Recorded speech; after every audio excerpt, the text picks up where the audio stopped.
جوش ملیح آبادی شاعری کے ساتھ نثر نگاری میں بھی کمالی فن کے مالک تھے۔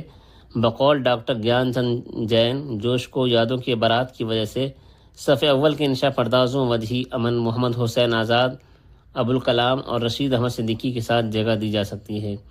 رنگین بیانی، نگوں کی طرح بندش الفاظ اور نئی نئی تشبیہات و استعارات کا استعمال جوش کے نثر کی خاص بنیاد ہے۔ انہوں نے کئی نثری کتابیں لکھی، ان میں روح ادب، یہ نظم و نثر دونوں کا مجموعہ ہے جو 1920 عیسوی میں شائع ہوا۔ مقالات زرین نثر میں مختلف اقوال کا مجموعہ 1921 عیسوی میں۔ اوراق سحر صوف سے متعلق حکیمانہ اقوال 1921 عیسوی میں۔ اشارات یہ مضامین کا مجموعہ ہے جو ماہنامہ کلیم میں شائع ہوتا رہا۔ 1942 عیسوی میں اشارات کو منظر عام پر لایا گیا۔